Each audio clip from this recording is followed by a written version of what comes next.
नमस्कार, मैं रवीश कुमार। आज इस बुलेटिन में बात होगी देश के कुछ ज़रूरी मुद्दों पर, लेकिन उससे पहले आप हमें कमेंट में ये ज़रूर बताइए कि आप ये न्यूज़ कौन से शहर से देख रहे हैं। इसी के साथ इस वीडियो को लाइक और चैनल को सब्सक्राइब करना बिल्कुल मत भूलिएगा, क्योंकि रोज़ ऐसी ही ज़रूरी खबरें हम आपके लिए लेकर आते रहते हैं। तो चलिए बढ़ते हैं खबरों की तरफ। बीएसपी अकेले लड़ेगी हर चुनाव, 2027 में अपने दम पर बनाएंगे सरकार, मायावती का बड़ा ऐलान।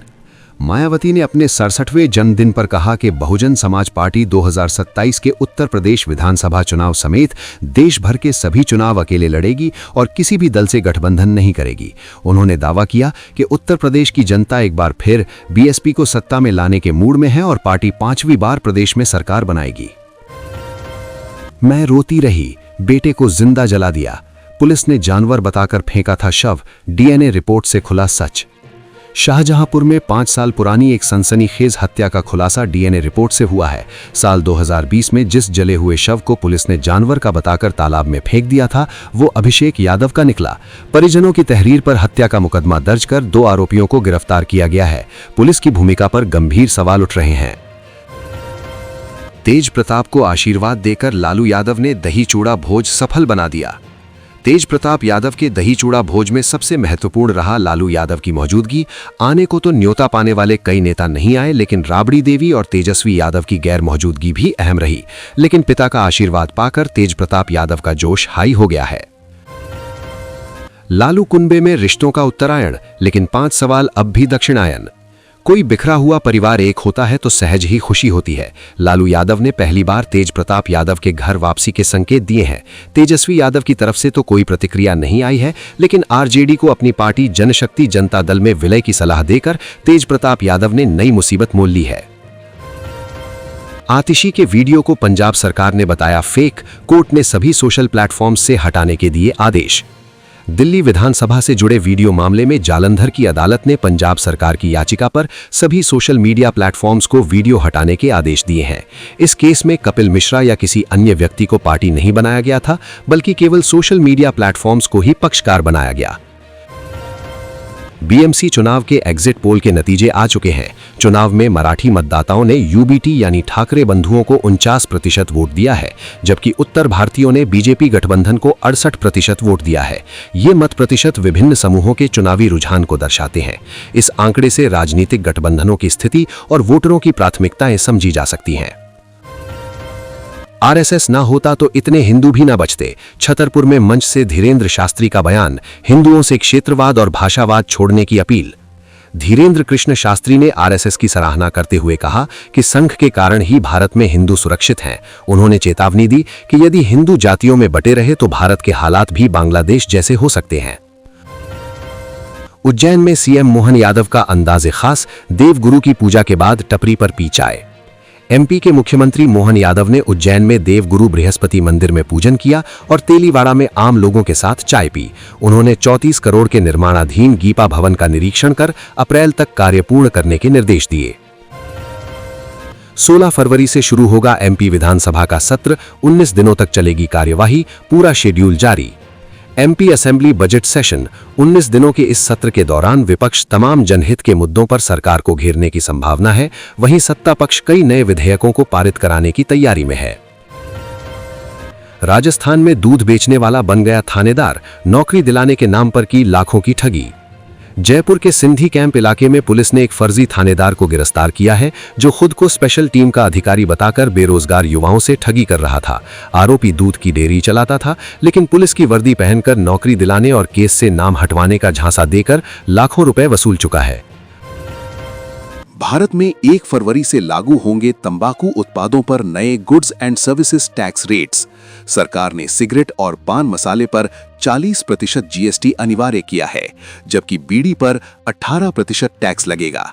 ये बदलाव 2025 में घोषित जीएसटी सुधारों के बाद किए गए हैं और इनका मकसद सिन गुड्स की कीमत बढ़ाकर पब्लिक हेल्थ से जुड़ी चिंताओं को दूर करना है। बीएमसी चुनाव में बीजेपी प्लस को बहुमत, ठाकरे ब्रदर्स को झटका। तस्वीरों से समझें एग्जिट पोल के आंकड़े। महाराष्ट्र में मुंबई समेत राज्य की 29 नगर निगमों के लिए मतदान प्रक्रिया पूरी हो चुकी है। गुरुवार शाम को वोटिंग खत्म होने के बाद अब सभी की निगाहें नतीजों पर टिकी हैं, जिनकी घोषणा शुक्रवार 16 जनवरी को की जाएगी। इससे पहले आए एग्जिट पोल में बृहन मुंबई महानगर पालिका चुनाव में बीजेपी को बहुमत मिलती दिख रही है। दिल्ली में हर दिन 25 लोगों ने तोड़ा दम, मौत बनकर मंडरा रही जहरीली हवा। दिल्ली सरकार के ताजा आंकड़ों के अनुसार 2024 में श्वसन रोगों से 9,211 मौतें दर्ज की गईं, जो 2023 से अधिक हैं। वहीं दिल की बीमारियों से 21,262 लोगों की मौत हुई, जो सबसे बड़ा कारण बना है। कुल मौतों की संख्या और मृत्यु दर दोनों में बढ़ोतरी हुई है। अगर इसका औसत देखें तो साल 2024 में हर दिन 25 लोगों की मौत हुई है। धमकी देते रहे ट्रंप, भारत ने चुपचाप कर दिया ये गेम, अब टैरिफ को लेकर डरें क्यों? अमेरिकी टैरिफ के बावजूद भारतीय एक्सपोर्ट पॉजिटिव रहा है, जबकि ग्लोबल स्तर पर कई समस्याएं पैदा हुई हैं। हालांकि एक्सपोर्ट बढ़ने के साथ ही ट्रेड डेफिसिट में भी इजाफा हुआ है। अमेरिकी राष्ट्रपति डोनाल्ड ट्रंप द्वारा लगाए गए टैरिफ का बहुत ज्यादा असर भारतीय एक्सपोर्ट पर नहीं पड़ता दिखा है, क्योंकि भारत ने एक्सपोर्ट में ग्रोथ हासिल की है। नेगेव रेगिस्तान में भूकंप से इजराइल में हलचल, डिमोना के पास 4.2 तीव्रता का झटका, न्यूक्लियर टेस्ट की अफवाहें। नेगेव रेगिस्तान में डिमोना के पास 4.2 तीव्रता का भूकंप आया, जिससे न्यूक्लियर टेस्ट की अफवाहें फैल गईं।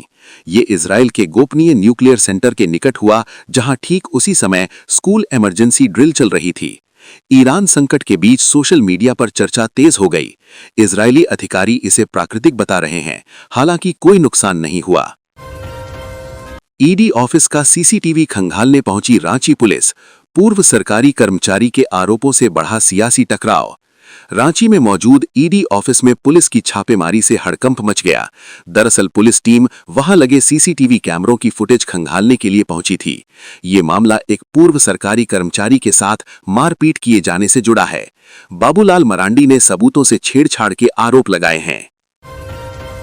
दिल्ली एयरपोर्ट पर बड़ा हादसा, एयर इंडिया के विमान की चपेट में आया कार्गो कंटेनर। दिल्ली से न्यूयॉर्क जा रहे एयर इंडिया के एयरबस A350 विमान को गुरुवार सुबह ईरान के हवाई क्षेत्र बंद होने के कारण वापस लौटना पड़ा। लैंडिंग के बाद टैक्सीइंग के दौरान विमान के इंजन ने कार्गो कंटेनर को टक्कर मार दी, जिससे इंजन को भारी नुकसान हुआ। ऑपरेशन सिंदूर के बाद पाक के झूठे प्रोपेगेंडा को हमने सच से कुचला, जयपुर में बोले सेना प्रमुख। भारतीय सेना प्रमुख जनरल उपेंद्र द्विवेदी ने बताया कि ऑपरेशन सिंदूर के बाद भारतीय सेना ने पाकिस्तान के नकारात्मक प्रचारबाजी का जवाब अपनी सकारात्मकता से दिया। उन्होंने स्वदेशी हथियारों पर ध्यान देने और भविष्य के युद्धों की तैयारी पर जोर दिया। उन्होंने यूक्रेन रूस युद्ध से सीख लेकर छोटे रेजिमेंट की उपयोगिता पर भी प्रकाश डाला। बीएमसी चुनाव में बीजेपी प्लस को बहुमत, ठाकरे ब्रदर्स को झटका, तस्वीरों से समझें एग्जिट पोल के आंकड़े। महाराष्ट्र में मुंबई समेत राज्य की 29 नगर निगमों के लिए मतदान प्रक्रिया पूरी हो चुकी है।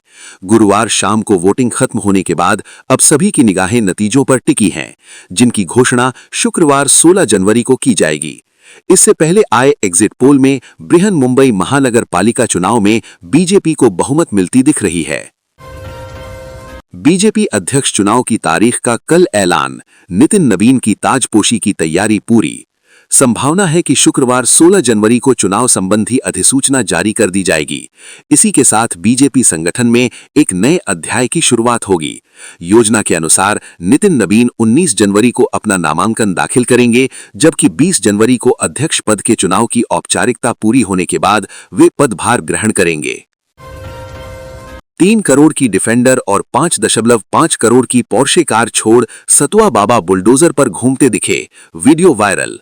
प्रयागराज के संगम में लगे माघ मेले के मकर संक्रांति स्नान पर्व पर संतोष दास उर्फ सतुआ बाबा और सुमेरु पीठाधीश्वर शंकराचार्य नरेंद्रानंद सरस्वती ने समर्थकों के साथ गंगा स्नान किया।